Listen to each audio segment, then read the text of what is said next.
Good afternoon everyone and welcome to today's Town Hall meeting. Our topic is the Rizal Law, the Public Act 1425, which mandates the teaching of no limit tangere and el filibusterismo in schools. Today, we'll discuss whether this should be remain mandatory in the modern era. We'll hear from two groups: the proponents who support retaining the current mandate, and the opponents who suggest alternative approaches. Each group will have time to present their arguments, followed by Q&A with our audience. Finally, we'll hold a vote. Let's begin with the opening statements. Proponents, you have the floor. Rizal works, non-living memory, and El Filibusterismo are more than just novels. They were windows in the struggles of our ancestors during Spanish colonization. They ignite a sense of nationalism, pride, and awareness of our heritage. This work teaches us about the sacrifices made for our freedom, removing for our curriculum, risk losing a crucial connection to our history. So, additionally, Rizal's novels emphasize values like courage, social justice, and love for one's country. In today's world, where discrimination, apathy, and rampant, Rizal teachings remain relevant. They remind us crucial thinkers and responsible citizens. Thank you, proponents.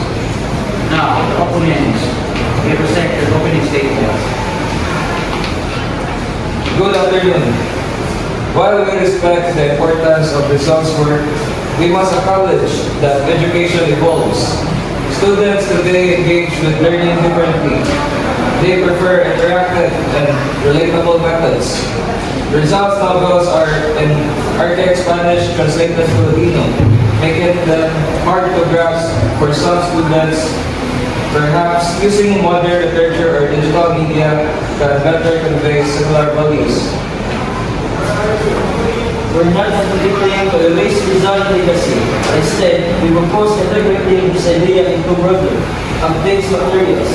For example, modern storytelling, film, or contemporary novels inspired by his work could make the lesson more accessible and relevant to today's youth.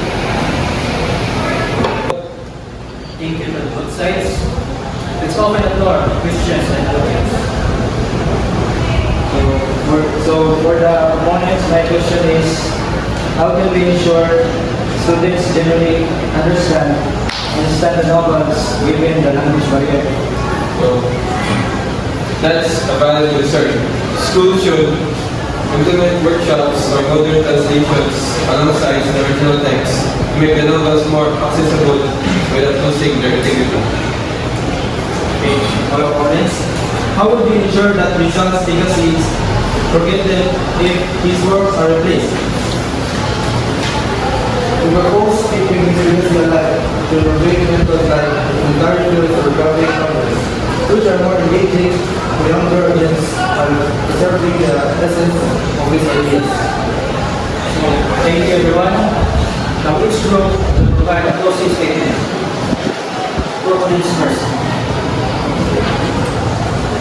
Rizal's novels are irreplaceable in understanding our identity as Filipinos.